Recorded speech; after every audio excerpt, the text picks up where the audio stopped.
Hey everyone, Chris and Scott back again for another podcast.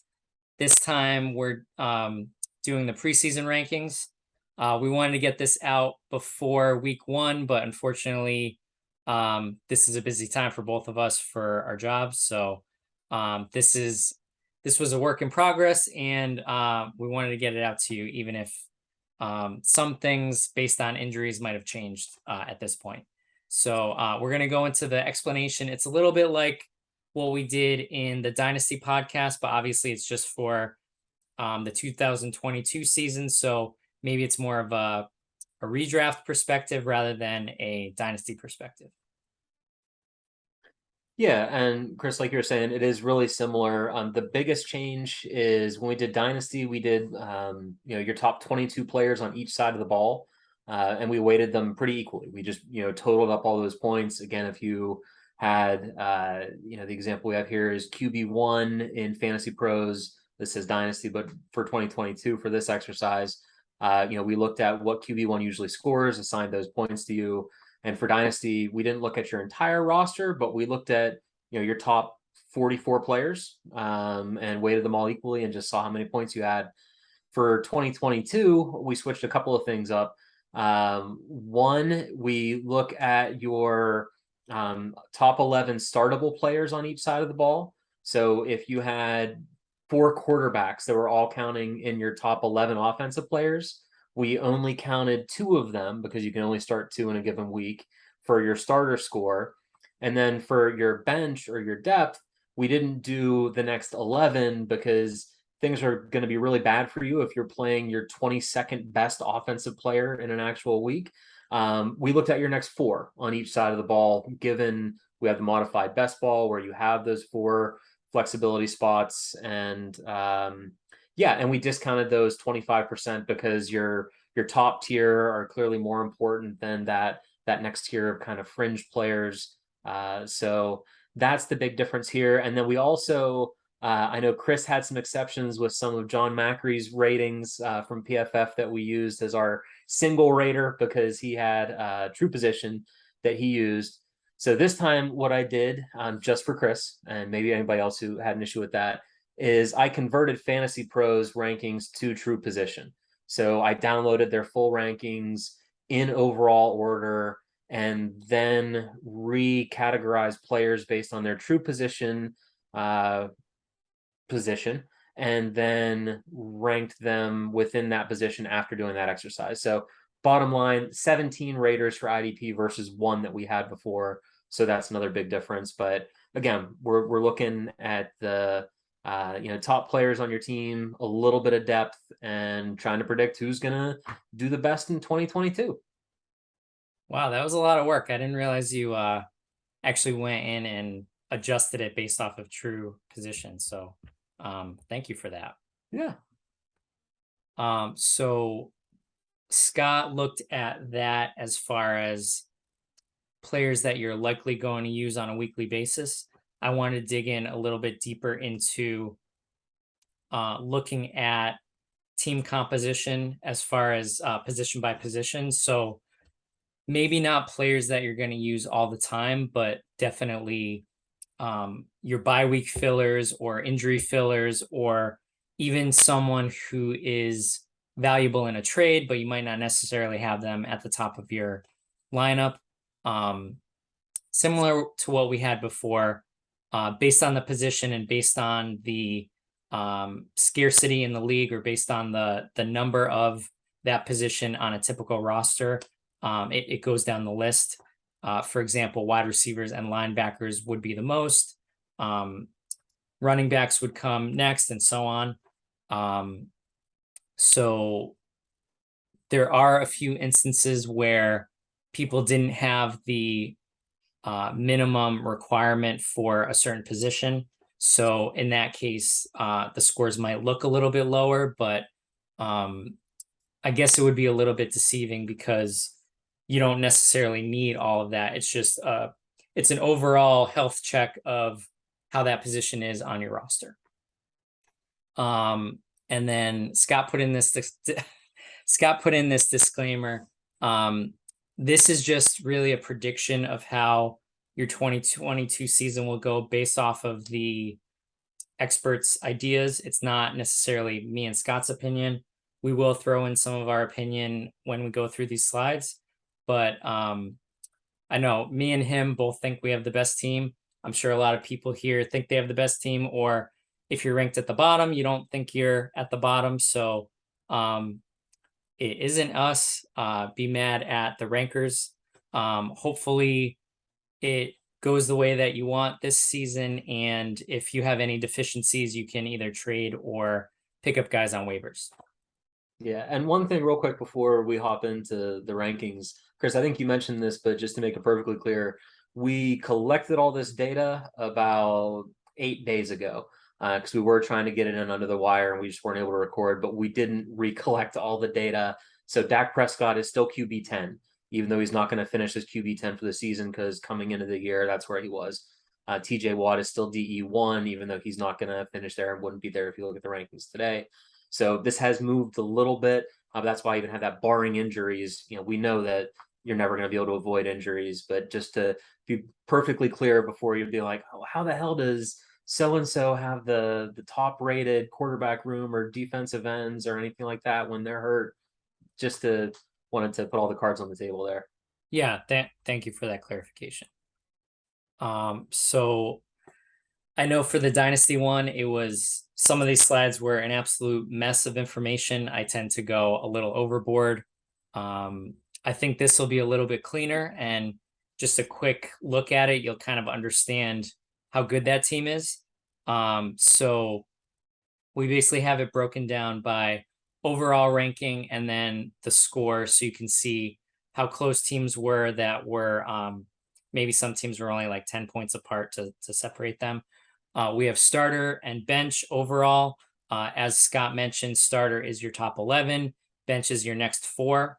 And we broke that into offense and IDP individually. So overall would be the average of, I guess, the top 15 for offense and IDP.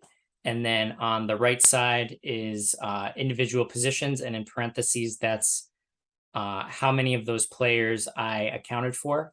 So, like I said, there might be some cases where you didn't have four cornerbacks or you didn't have three quarterbacks. So in those cases, it might be a little bit lower, and that's the reason why.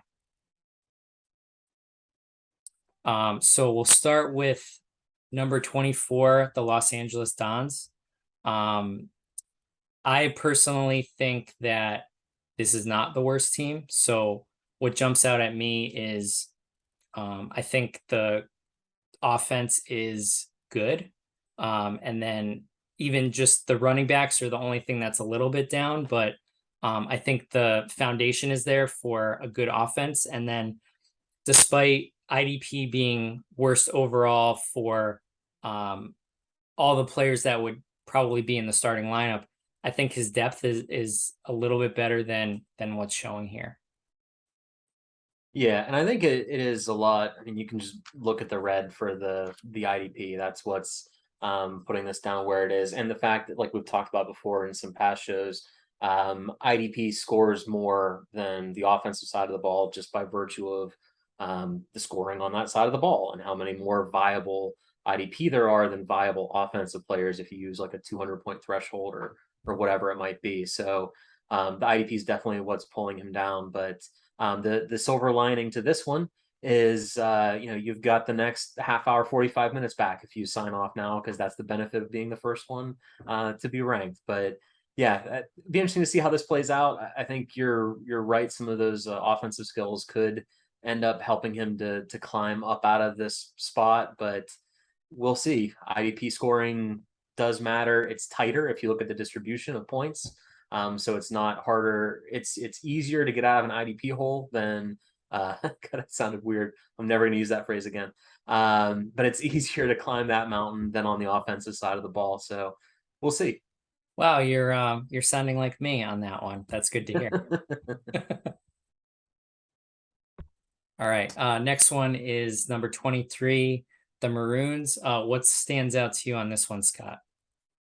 Yeah, so for me, it's a lot of red, but we have a flicker of blue. A lot of people like to build their IDP around defensive ends and linebackers. I just started getting big into IDP Twitter, and if you look at the content that's out there, it's 95% about linebackers, which isn't great for the Maroons. But the other 5% is almost about defensive ends, and then every other position no one really talks about. But it's great to have that skill there at defensive end, so that glimmer of blue. And given how crazy the variability is in defensive end scoring from week to week, where you can easily have defensive ends go off for 40, 50 points in a given week, that can absolutely help this team win some games that otherwise they maybe shouldn't. But overall, I kind of get where this team is. I think this team is also building more for the future still, so I don't think this will be a huge shock. Yeah, and what stands out to me here is cornerback was ranked 24. Taking a deeper dive, she didn't have any ranked cornerbacks at all. But I will say what I always say: defense is not hard to get on waivers, especially cornerback. So you pick up two decent cornerbacks. You could look at waivers right now, and there's probably five guys that scored above 15 last week that are right there on waivers. So cornerback is an easy position to fix, and I think that alone would bump everything up.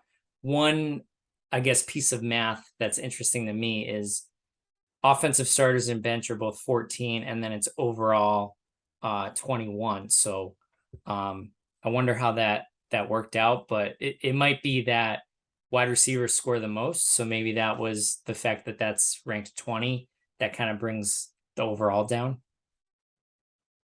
Yeah, I would think so. And while you were talking, I was trying to really quickly pull up the current ECR on IDP to see who the best available corner is, because I'm guessing the rest of the season rankings are pretty janky.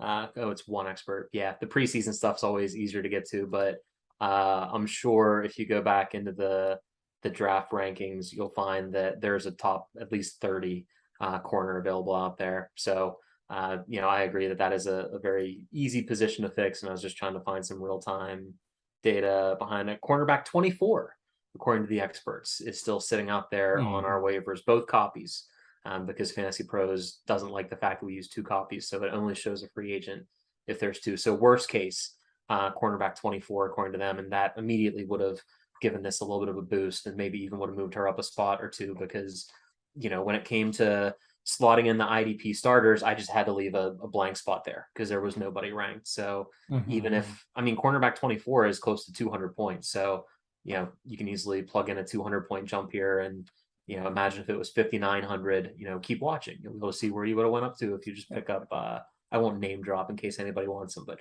cornerback 24, according to Fantasy Pros. And it would only cost $1. It would.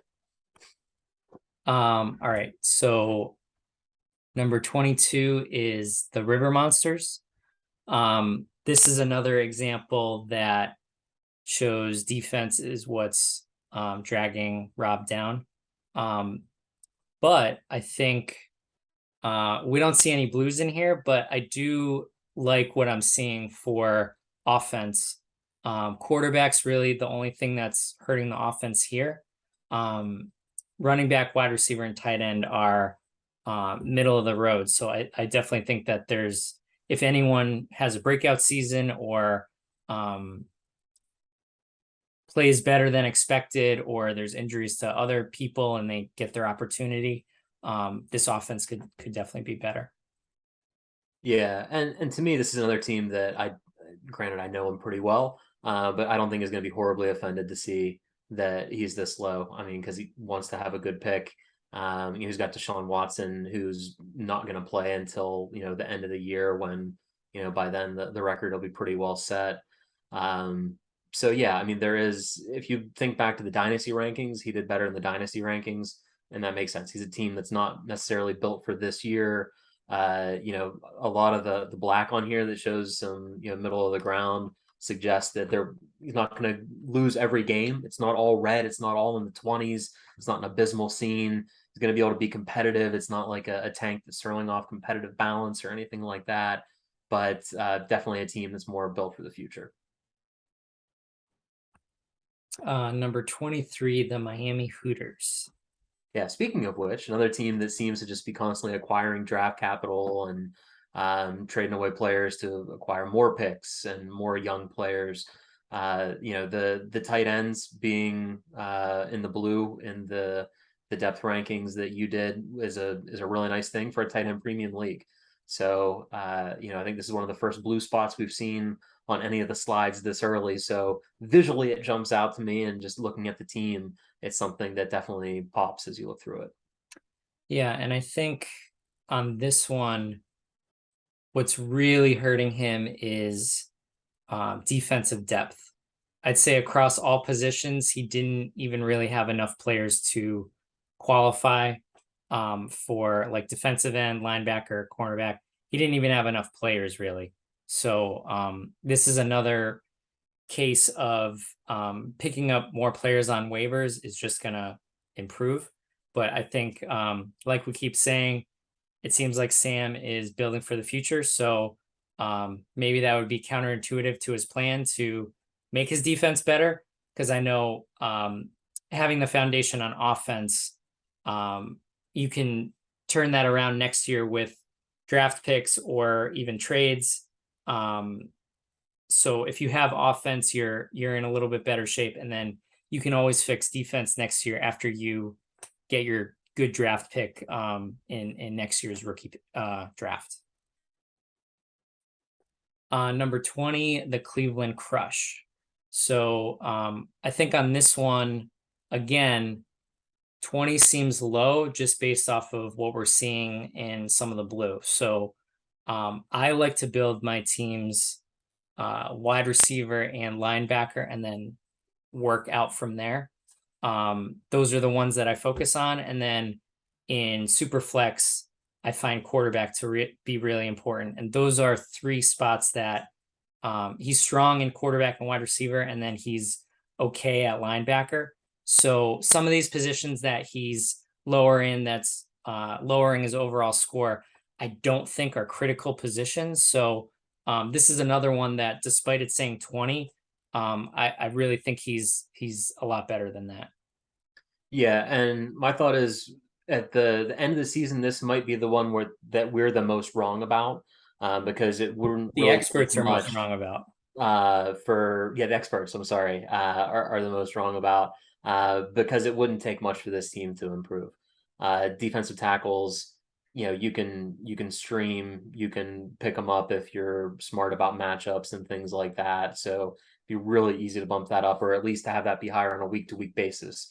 If you do some smart plays there, wouldn't be hard to trade for defensive ends or even waiver wire defensive ends. And if you start enough of them in the format we're in, all you need is one to hit, and all of a sudden you got Jerry Hughes scoring you 37 points. So this is a team where if I'm gonna be blue on one half and red in the other half, I want to be blue on offense and red on defense. So I think this team, if they choose to address the defense, could absolutely end up making a lot more noise than the experts think.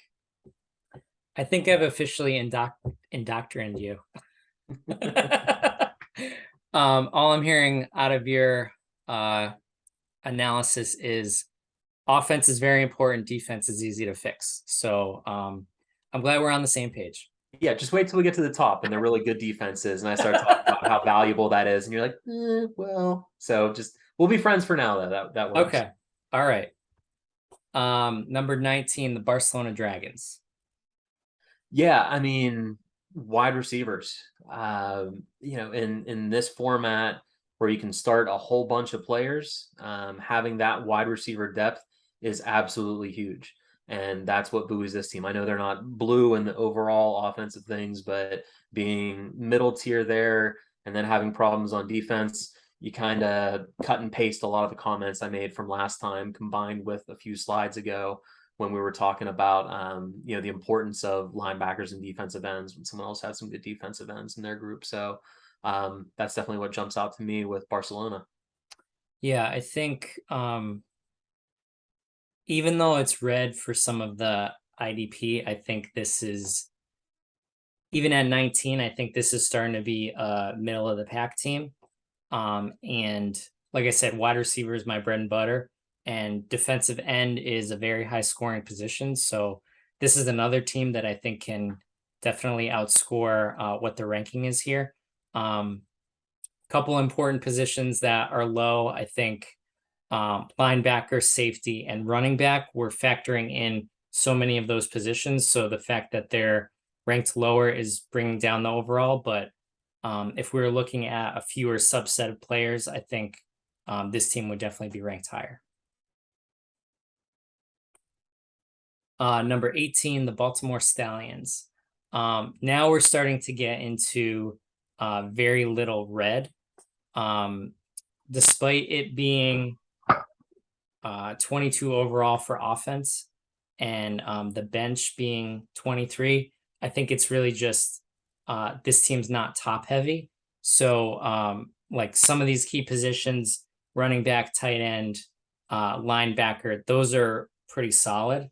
So again, it seems like these numbers are a little deceptive because individual positions can kind of take over and make up for another position. So the fact that we only have to, and I could have stated this earlier, but the fact that we only have to start one of each position, if you're strong in another position and you're starting four guys there and only one guy in your weak position, I think that can overcome a lot of these lower rankings. Yeah, and the fact that he's got a strength on each side of the ball is something that I don't think we've seen yet so far in the rankings, and something that can absolutely help given those starting lineup requirements that you were just talking about. So, yeah, I think that's definitely what jumps out to me here too. Number 17, the Eskimos. Yeah, so this is a team that I thought would be ranked a little bit higher because the IDP is so good. But the offense is so bad, according to the experts. According to the experts, don't get mad at me. They, 24th overall offense, 23rd in terms of starters, 21st in terms of bench.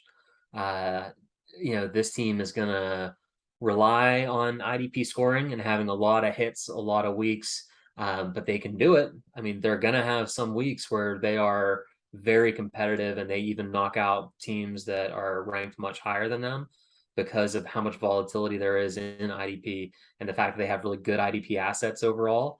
But I don't think with this much of an imbalance between offense and defense that it's necessarily sustainable for this year unless they're able to get some more offensive talent.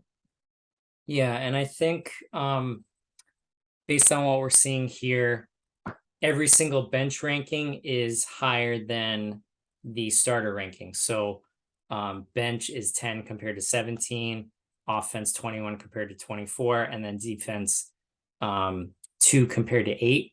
And I think you can see it in the depth as well, all those blues in defense. So it seems like this team is kind of well balanced, but not necessarily enough strength in the starters. So probably he has this dilemma every week where he's like, okay, all of these guys are good enough to start. Who am I putting in? Instead of having someone who's a surefire, okay, I'm definitely starting these 5 guys every single week.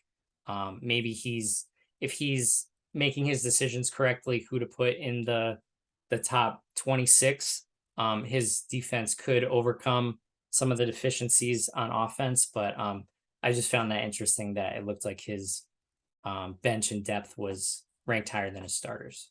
Yeah, and that's one of the fun wrinkles about this league is, he could always just go with a set it and forget it, even though he has good IDP depth. I mean, he might do some swapping based on matchups or whatnot, but I mean, he could just have 11 IDP active and then 15 offensive players active and just take some of those shots, even though the depth doesn't look great. It's giving yourself more shots and more opportunities for offensive players to score. So, there's a lot of teams that are imbalanced like this, and I don't think it necessarily means that they're going to have these abysmal records because you can be strategic with who you're playing, when you're playing them, and how you're using those 4 extra spots. Okay. Atlantic City Blackjacks at number 16.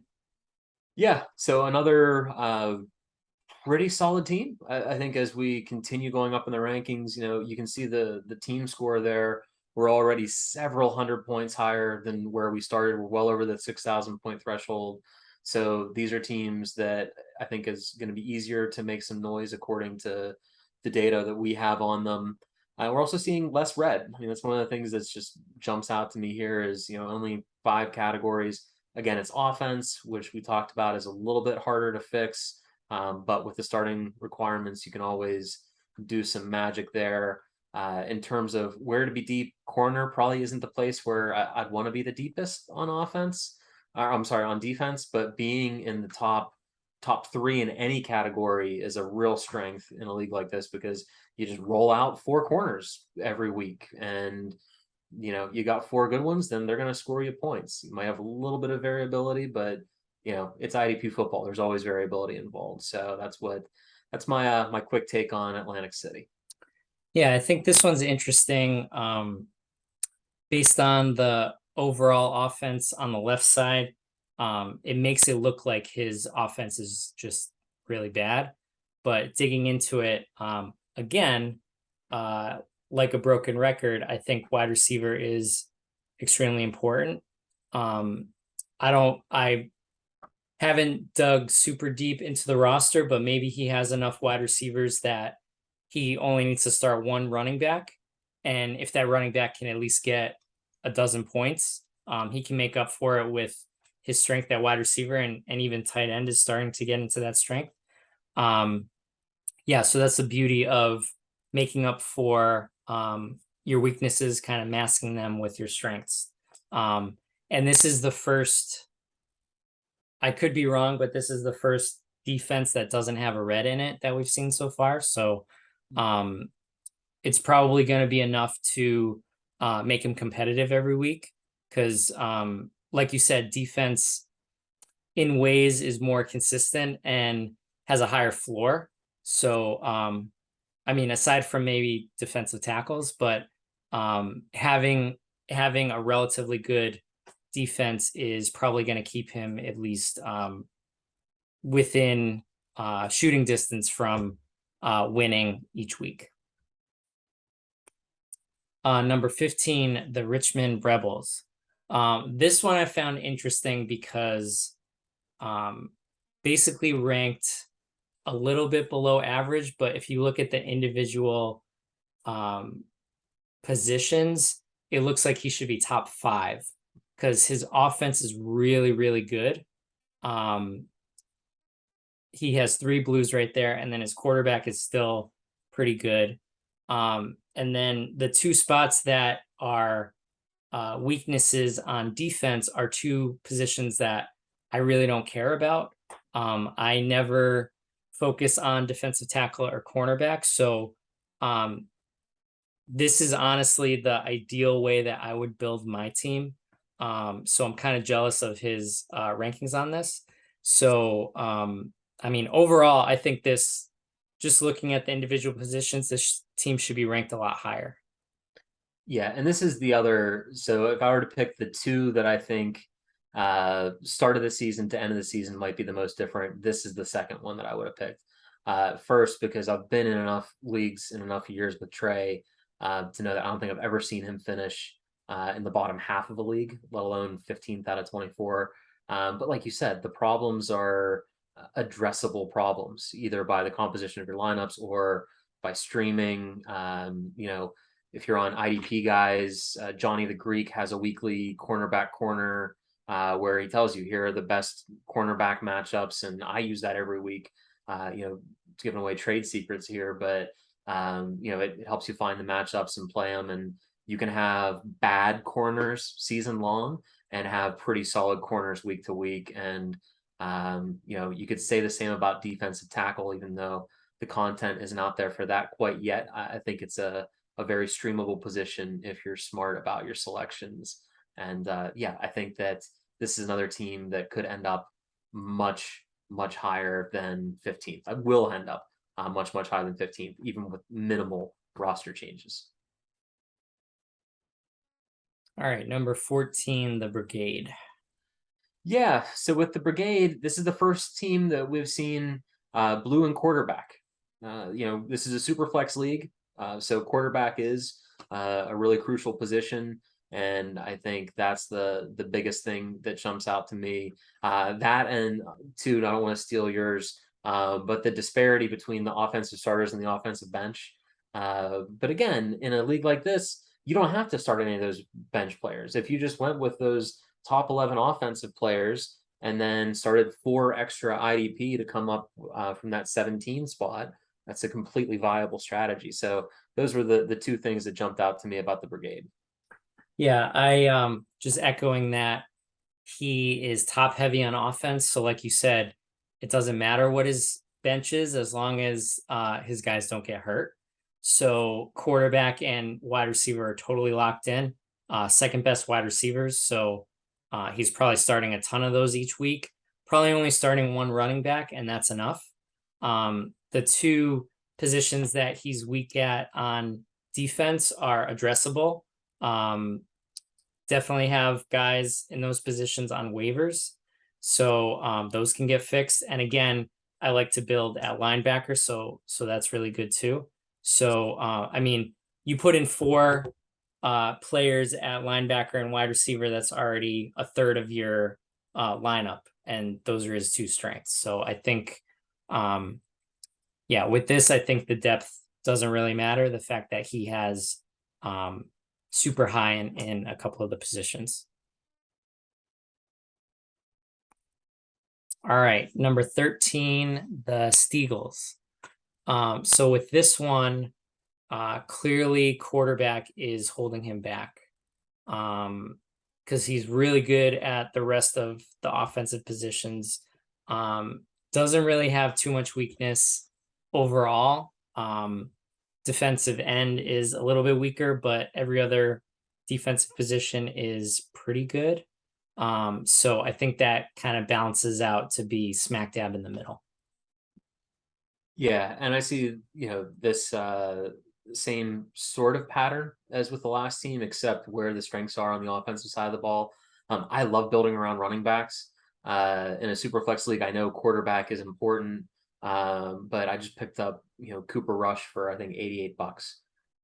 He's not going to light the world on fire, but he's going to be probably a starter for the next 4 or 5 weeks, and is probably going to score between 10 and 25 points each of those weeks pretty regularly. So plays the waiver wire, or as long as Trubisky doesn't lose his jobs. I think he has Trubisky and Brady, because I remember there was a point in the offseason he had no starting quarterbacks, and then all of a sudden he was up to 2.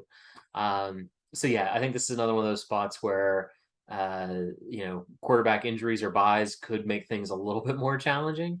But overall, that top level of offensive talent, especially at running back, is going to be able to carry him in a whole lot of games. And the IDP is good. I know it's red, but it's that fringe red. 17th is the last position you can be in to be red in a given category, and he's just barely there. So we're starting to get into some pretty good squads.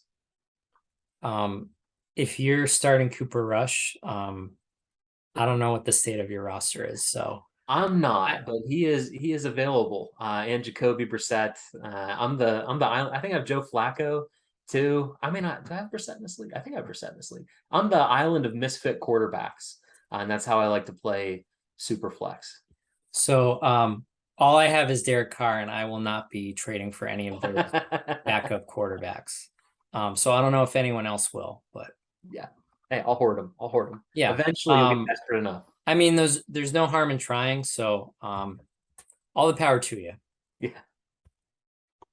Number 12, the Express. Yeah, so the Express is a new team in the league. This is Hector is the new owner of this squad, and we talked about in Dynasty, things were looking a little bit dicey, and it's because the previous owner mortgaged the future to win now, and this is the residual of that strategy, and that's what gets him here in the 12th spot. Losing TJ Watt is going to hurt that the overall IDP, and especially that defensive end room. But it sounds like he's not even, I don't know, he might go on IR, but he's not going to have the surgery and, miss 11 games until he gets hurt again. But, really, really solid IDP squad here. Again, Watt being gone is a hit, but it's not insurmountable. Offense is just where the issues are. Even though it's redraft, the team is kind of old, kind of thin, other than a couple of positions. His running back room is good, and I love running backs because they're pretty consistent points. You have some starting running backs on your team. You don't have to spend as much of your offensive flexibility, best ball spots on offense because you know your running backs are going to score you a higher floor. But than like Cam Akers. But yeah, I think this team, can absolutely make some noise. I personally, another thing that we'll disagree on, I personally lean wide receiver over running back, and I think the opposite. I don't think running backs have that safe floor. I think wide receivers have a little bit more of a safe floor, just because of how the game plan will shift. So if a team is behind, running back might only get like 8 or 10 carries. So that's splitting hairs, but But if the team's ahead, a wide receiver might only get 8 or 10 targets, and that's the top wide receiver on the team. 8 or 10 targets can turn into 6 catches for 100 yards. We'll see. I can think of a think we're lot just more wide receivers who broke hearts in week one than running backs, but again, that can just be something else that you and I can have a longer discussion about some other time. yes, for another discussion. Yeah, so with this one, um this team that he took over, like you said, they went for broke, but they made the playoffs and they made it to the NFC Championship game. So he inherited a really good win now roster. Like you said, certain positions are starting to get old, but this year I still think he's going to be very good. He didn't have any draft picks coming into this draft, but he'll have a lot more next year to be able to improve some of these spots that are a little bit deficient. And I really think wide receiver is the only thing that he majorly needs to target. And maybe that's something that he makes trades for, or he waits till next year to address in the draft. But this is one where the defense foundation is there. You can see that the depth is 8, despite having so much blue. So the wide receiver and tight end is just that bad that it's dragging it down. But in that case, you really just need like a couple star guys at some point. So I definitely think there's the ability there to improve this team and push it into the top 10.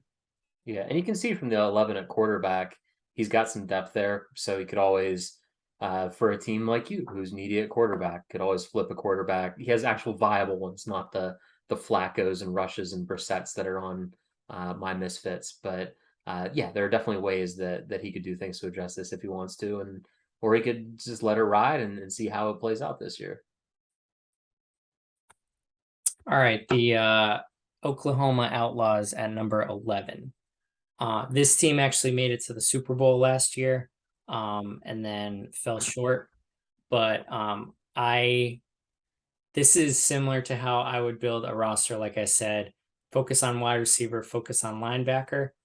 He focused on tight end as well, so he has the strength there. But as you can see on the left hand side, it looks like he's pretty solid everywhere. But then if you look at the individual positions, some positions are so overwhelmingly good, it makes up for some of his deficiencies like quarterback and running back. So it almost makes it a wash that he's a decent team. And hopefully it's, like I said, it's one of those cases where maybe you start 4 linebackers and you start 5 or 6 wide receivers, and then it doesn't matter that he's only starting 1 running back or 1 quarterback. Yeah. So one quick note for me before we get into, or I get into my observation for the Outlaws. If you look at the points for the Outlaws, 64, 26.97, there's only going to be 100-point gap from 11 to 5. So this next group is incredibly tight. And just for perspective, we're up 800 points from where we started. So, a lot of these teams are going to be probably quick hitters for us because they're all, pretty similar, different compositions, which we'll mention. But for me, I love the fact that on my left-hand side of the screen for the rankings that I did, no red whatsoever.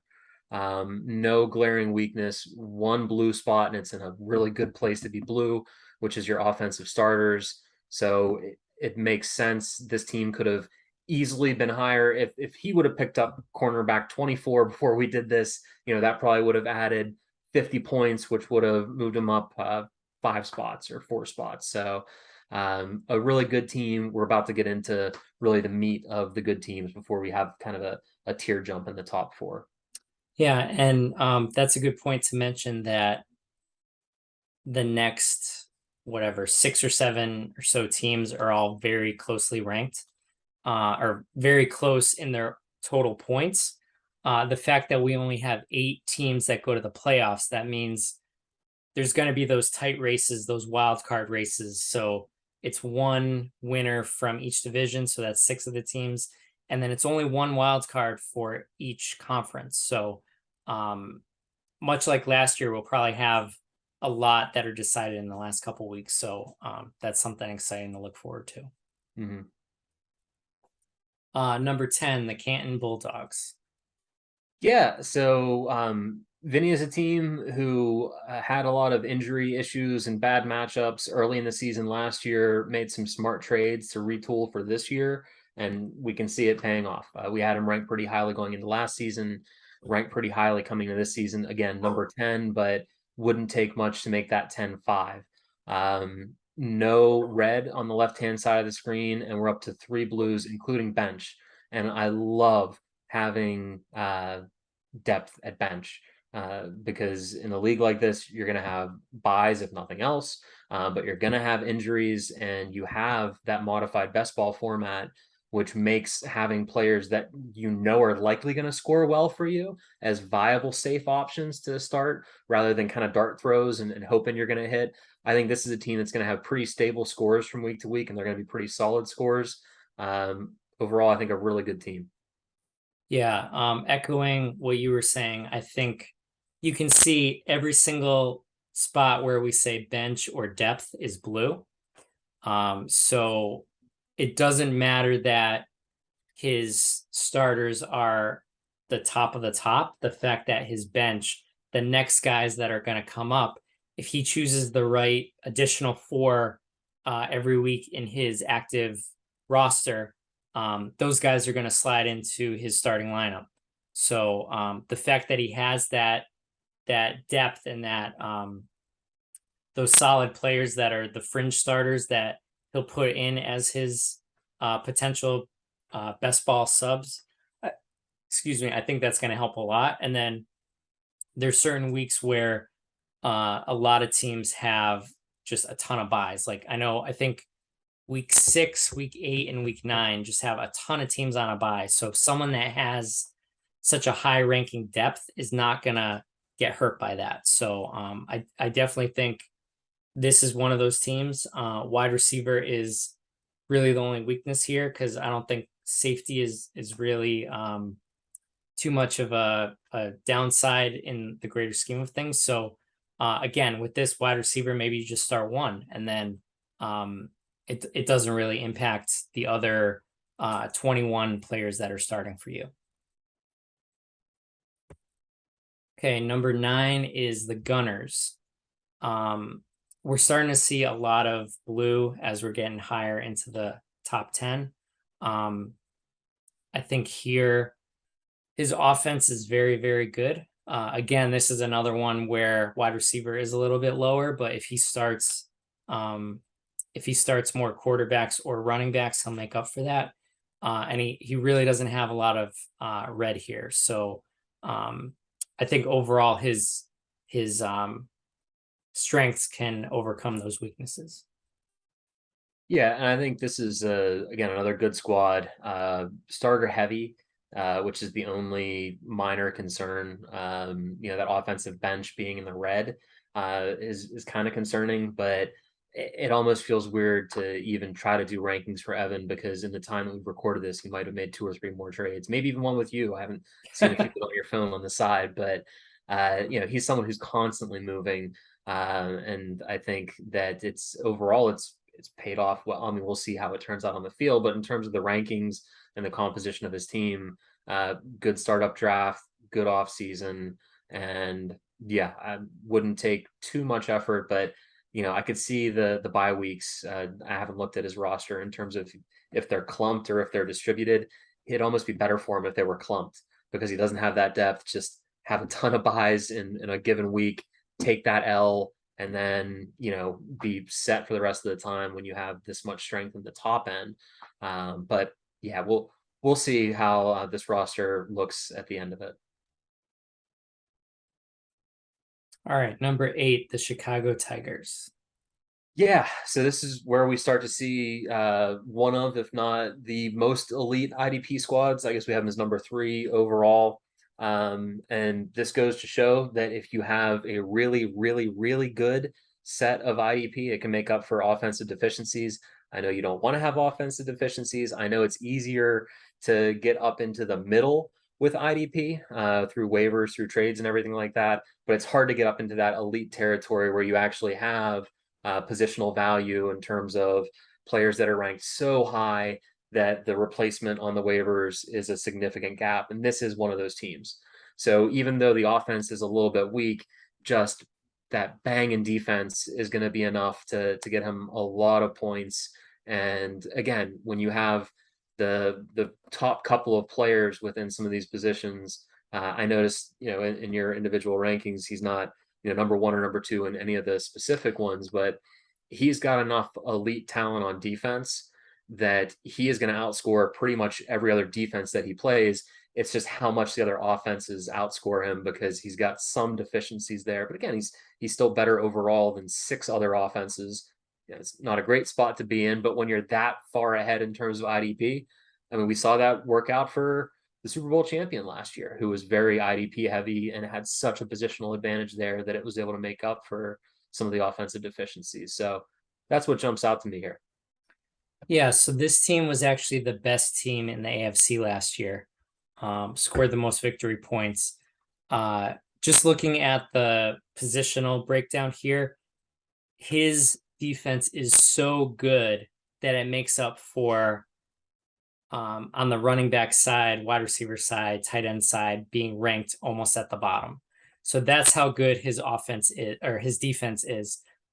And the depth doesn't matter at all. I think if I remember correctly, he has like 3 of the top 5 linebackers. So those are set in forget it guys that are in the lineup every single week. He, like you said, on another team, he can take those shots on offense because he knows he has reliable top end defenders. And as you can see, obviously IDP starters is ranked number 1.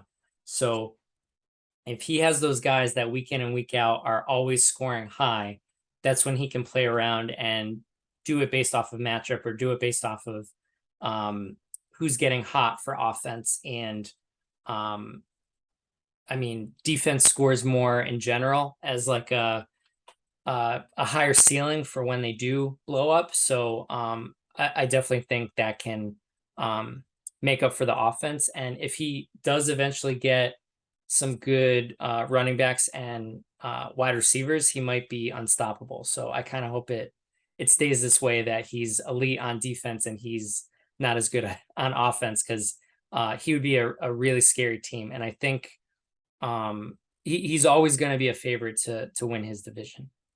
Yeah, and I just had one more quick thing to add about him because it just popped out as you were talking. If you're going to be elite in one area on offense and terrible in the rest, in Superflex, you want it to be quarterback. When you've got that good of a quarterback room, you're starting off with between 40 and 60 points on the offensive side of the ball week to week just from your 2 quarterbacks, from having 2 really good ones.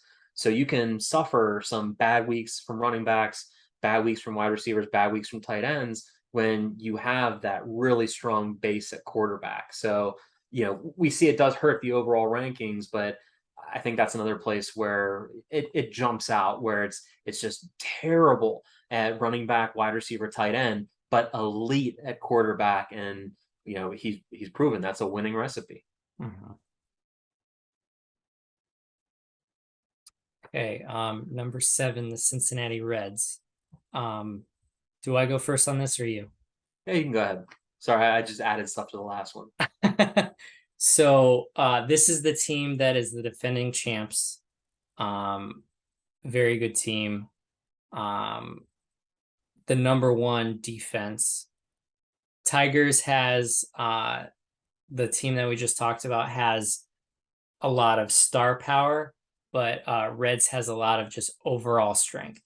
And really the only spot that's a weakness, we're seeing it a pattern in some of these teams. There's just one or two Reds, and then the Blues make up for it. So again, wide receiver and linebacker. But if everything else is that good, he could just start a ton of that position. Um, I know cornerback and safety are his most elite positions. Cornerback is one that really benefits for, and this is coming from someone that absolutely hates cornerbacks and says I can get one for $1 tomorrow that's going to score a lot for me. Having a strength at cornerback that is going to consistently score in the 20s plus, you could put a bunch of guys there, and if you hit on them, they're going to have a super high ceiling. So you could put four guys there, and that's going to make up for any low scores. So, and not only that, having it as best ball light, if they do suck, it doesn't matter. They won't count for your starting lineup. Yeah. So just point of clarification: do you have $1 left to buy a corner? I know usually you're I out of spent money my for this last time. dollar today. Okay. I picked up 3 players today, Okay. and that was all three of my remaining dollars. I do have an eighth round pick that I can trade for. Cooper Rush. Um, Yeah. yeah, I have an eighth round pick that I can trade for um, someone to pick up a waiver player for me. So I'm not totally without resources. Okay. Sorry. It's just when you're instructing other people on how to spend their money, I just wanted to point out that you have no money to spend yourself. Um, I was very reckless with my spending in the off season, and a lot of those players didn't even make my final 70. So lessons learned. But that's all. Well, back to the Reds, so he doesn't feel as if he's getting short shrift here. He is the reigning champion. He knows what he's doing. If you look at the composition, love the fact that offensive starters are on the cusp of being in a really good spot at 13 there. I think you got to be in the top 8 to be blue, so not far off there. The concern here, like I've said before, is he's locked into probably 200 to 250 points every week out of his IDP. But what are the bye weeks going to look like on offense? Is that really elite IDP going to be enough to overcome things? It might. It was last year. His team is built very similarly to how it was built last year when he won the whole thing. But as we start to get into these really good teams, it is going to be kind of like, all right, what's maybe the flocks? There's a lot of good areas, and I mean the fact that it's the absolute worst offensive bench in the league jumps out for a team that's this good and this highly ranked, and it just goes to show how elite that IDP is, that it can overcome such a huge deficit in terms of that offensive depth. all right, number 6, my team. I'll let you take your shots, and then I will give you my reasoning. Yeah. So this team overrated, vastly overrated. Needs to trade all of their offensive assets for IDP like tomorrow. Good team, really good team. It sucks that I'm in the same division as you, and I think we still have one more part of our division to come in the top 5. So it's gonna be just a mess. You did smoke me week 1 though. I did. I wasn't going to mention that. I was going to be nice.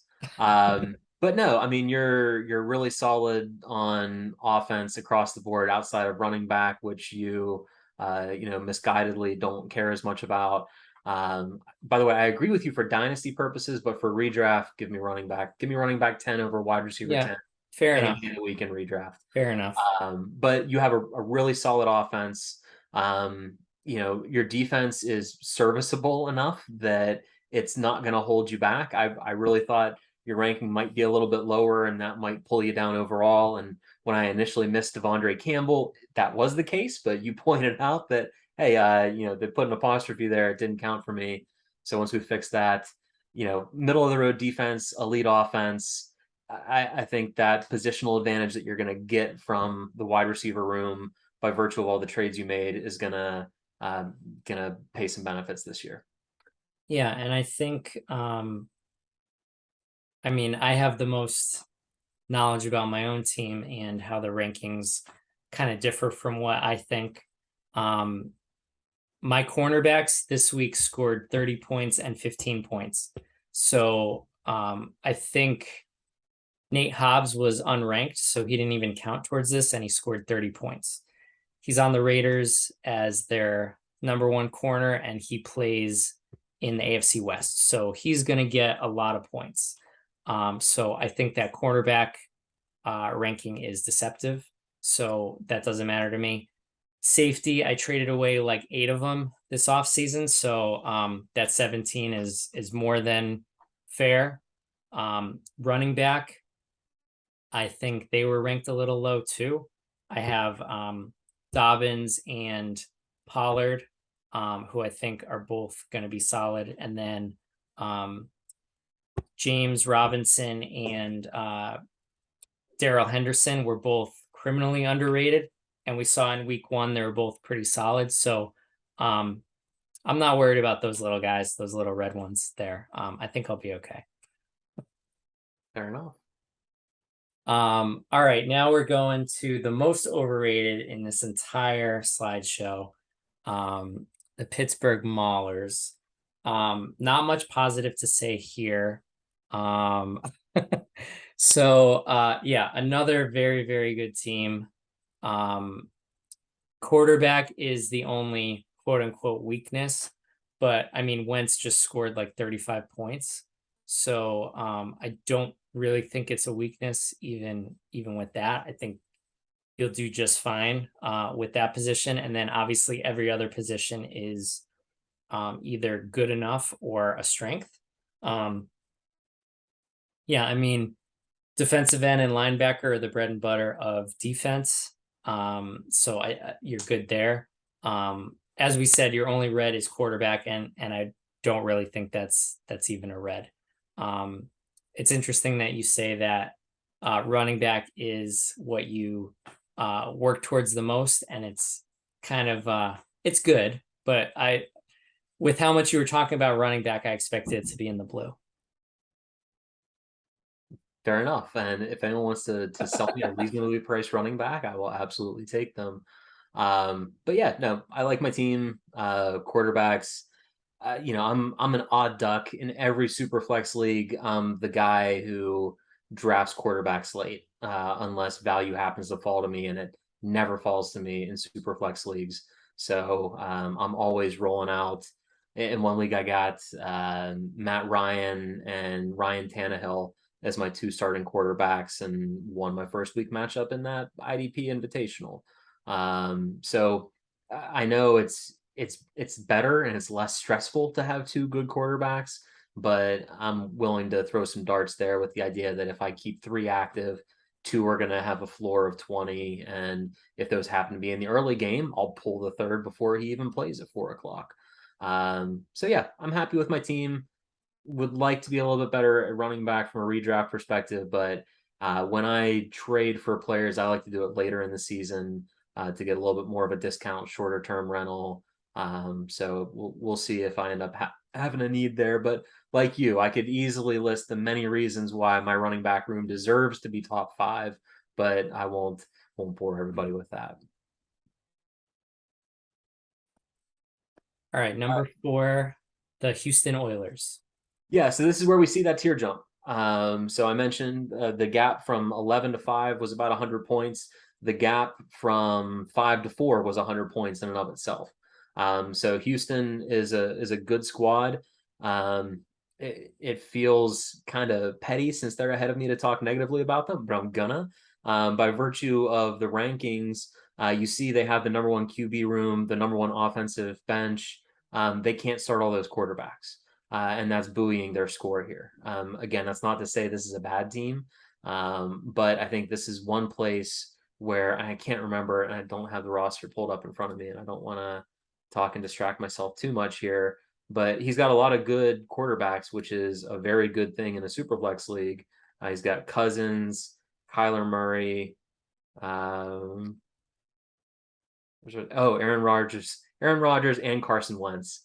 You can only play two of them, so that's going to give a huge boost to your offensive bench. We see that as number one, and still it has nothing to do with his IDP. His IDP is great, good team, but this is one team where if I was going to pick one that might be a little bit lower than what it is, with some sort of artifacts of the way that the rankings are calculated, this might be the one. But I would trade positions with him in a heartbeat in terms of our quarterback rooms. So it is a good strength to build, and we've talked a lot about stuff you can do to overcome deficiencies. And quarterbacks are always going to be a hot commodity in super flex leagues. And to the extent that the wide receiver room really is a problem here that you've identified, the experts have identified via your analysis, it's something that it's hard to address via the waiver wire, not as hard to address via trades. Yeah, so this one stands out to me as the most, I guess, bipolar team. It's so extreme in two different directions. He has two positions ranked number one position ranked number two, 5 overall blue positions, but then he has two positions that I covet the most, linebacker and wide receiver, dead last. I think looking at his linebackers, I want to say he had two that qualified for ranking, and they were both like in the 50s. So his linebackers are virtually non-existent, and it still doesn't matter. Like, his other positions make up for that. That's how good the rest of his team is. The fact that wide receiver and linebacker that most teams build a foundation around, he doesn't have much there. That's how good the rest of his team is. So imagine if he traded one of his quarterbacks and got wide receiver help or linebacker help.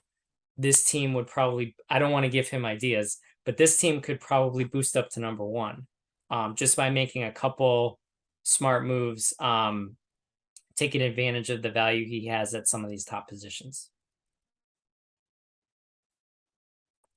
Now we get to the top three, the Claymores. I'm losing track. Do I start on this one? Yeah, you do. So Claymores was the best overall team in the regular season last year, had the most victory points, by far the best team in the NFC last year. The problem was he started to tail off, and I think we had that a couple months ago in the 2001 or 2021 call back, just to see how the results panned out.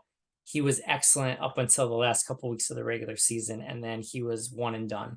But I think that was just a string of bad luck. He's still obviously one of the best teams in the league. He's another one that doesn't really have any weaknesses, despite you seeing two red ones there. Those are addressable positions, and you'll love that he has the second best running backs. So that's going to play really well into a redraft philosophy. So it's warranted that he's number 3 because his roster is extremely good. Yeah, and I'll point out this was another sort of point jump. So this is about 100 points over the number 4 team. So this clearly a good team, and really close between 2 and number 3 when we get to the next one. But the thing that jumps out to me the most is the variance in that top level depth versus overall depth. Because if you look at the offensive bench here, 15, IDP bench here, 15. You look at the overall depth score based on the way that you've calculated depth, which is going a little bit further in the roster, number 3 overall. So, that partially makes me think that, this team might be a little bit underrated using the scoring system that we're using, because they have a lot of this depth beyond those top 4 on each side of the ball. And if we were to say, everyone's top 6, then he might have went all the way up. I doubt he would have went to number one because number one is like a prohibitive favorite, as we'll see shortly. But that definitely would have probably vaulted him to number two. But a really good team without sort of top level depth, but with a lot of really good depth nonetheless. Number two, the New Mexico Stars. Yeah, just a 14-point difference here from number three. So another very good team. Lots of blue. So in a team that has lots of blue, obviously the thing that's going to jump out is the one red, and it's tight end and a tight end premium. But as we saw week one, tight ends have a lot of variance. Kittle all of a sudden just didn't play. Pitts seemed like he didn't play, even though he did. Irv Smith, people had in their top 10, didn't do anything. Lots of tight ends didn't do anything. Knox got 5. Knox got 5 yards. Oh, rough. Coming off a big extension, too. I guess he's complacent now. But yeah, this is, you only have to start one. And if you take a 0 there, people who have elite tight ends might take a 0 too. So, still, I like to build teams around tight ends and tight end premium. I think I've said I like to build teams around pretty much every position at this point. So, I don't know what the hell I'm talking about, but I think it's a good viable strategy to have good tight ends in a tight end premium league. But I also think, given the variability that's there that we saw on full display last week, this isn't going to be a killer for him. Wouldn't be surprised to see this team as one of the representatives in the championship game. Yeah, I think this team is arguably despite the numbers that you see on the left side about IDP being 4, this team could also be in that conversation for best defense. And the difference here is he has the offense to go with it. From some of the other teams that we saw super high on defense and then offense was a weakness, there's not really a weakness here. I would argue that he's strongest in linebacker and defensive end, which in my opinion are the most important IDP positions and the hardest to fix necessarily with picking up people on waivers. So cornerback, again, is easy to add to. The fact that his depth is number 2 on top of his starters being number 2. Or his starters being towards the top. So top to bottom, just really good, not necessarily just one or the other. Tight end is the only one that we see red, but honestly, that's, as we've said with some of these other ones, you only have to start one. So that's 1 out of 22 players. So if everything else is really good, I think this team has an argument to be 1A and 1B with who we're going to talk about next. So number 1 is the Gunslingers. You can go. Yeah. So, I don't want to stroke Anthony's ego too much here, but he's a prohibitive favorite. He had a very good team last year, had a very good offseason getting ready for this year. If you look at the points, that's more than a 200-point jump to number 2. We saw it in week 1 where he almost scored 500 points. We'll see with stat corrections if he crosses that threshold or not. But he has a very hard team to beat. I don't think he's going to go undefeated. I don't think it's that insane, but I would be completely shocked unless he has like a rash of injuries or something weird happen, makes a bunch of trades because he gets an itchy trade finger. Unless there's something crazy that happens, he should be in the playoffs. And then, it's week to week, so who knows what'll happen from there. But if I was putting odds on teams to make the playoffs and putting any kind of sum of money on it, I agree. I think this is a good place to put that money. This is a good team, top to bottom, no real weaknesses to speak of. And I think we saw that already in week 1. Yeah, I think what absolutely makes this team dominant is his running back room. Players that he's probably not even starting would be some of the best running backs on another team. So that position is just absolutely stacked. And if we're talking about a year-to-year redraft mentality, like you said, running back when they hit, when they're not getting injured, that is the thing that's making you jump up from good to great to elite. Having a stable group of running backs that are just putting up 20 plus points a week. So he has that here. Quarterback is also very good. That's super important in super flex.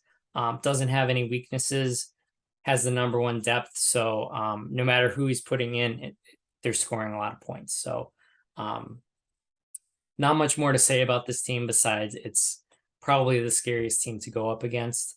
He made a lot of moves. I think me and him and probably Gunners made the most moves.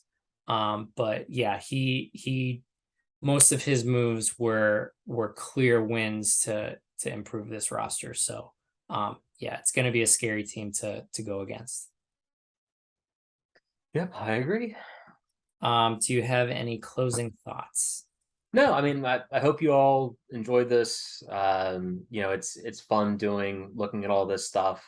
I think we have a really defensible way that we do this, but if you have any suggestions for ways to improve it or things to tweak, feel free. But I'm looking forward to even doing this next year now that we have a lot of the process is automated, so it doesn't take the hours upon hours that it used to take to do this. It's still a couple of hours, but it's not weeks worth of work like the first iteration. And I can't wait to see how things move even from a redraft perspective from year to year. Like if this is the high watermark that we're going to see in the league moving forward. But yeah, I'm really excited for the rest of the season. I feel obligated now that I'm on Twitter to say if you're still listening this long, then you're probably a fantasy football degenerate. Follow me on Twitter. I'm Professor IDP, and I'm starting to post a bunch of IDP content that can help you beat me in this league, and it's going to give away a lot of secrets. So maybe don't follow me or check out my stuff because I also do rookie rankings and defensive tackle streaming and a lot of the things that's helped me be successful through the years. So never mind, just forget. We'll erase that in post. And I find these podcasts super interesting. Me and you are kind of stat junkies. I think I like the nerdy math about it more than I actually like the sport. I think fantasy football is what kept me still liking football despite the Raiders being god awful. And I'm sure, yeah, exactly. You can commiserate, but I think these style of podcasts are good for like incremental milestone times, like end of the season, talking about the upcoming season. But I do want to still stay engaged with everyone as well. So I'm definitely going to solicit ideas from other folks, what you want to see in these podcasts. I want to have some more involvement with the other 22 people in this league. So I have a feeling I'm going to do some Google surveys just to have input to see what your thoughts are, and then maybe we can even have some special guests to participate in some of these. It won't be regular. It won't be regular like once a week because all of us are super busy. But I definitely want to have a couple during the regular season. They're not all going to be these super stat number intensive. I want some to be a little bit more subjective so that we can have some fun and trash talk and stuff like that. So stay tuned for more stuff in the future. I hope everyone enjoyed this. Scott, thank you for all the work that you put into doing this. I know it's a labor of love, so I appreciate all the effort. Yeah, happy to do it. Yeah. All right. Good luck to everyone moving forward, and we'll catch you next time.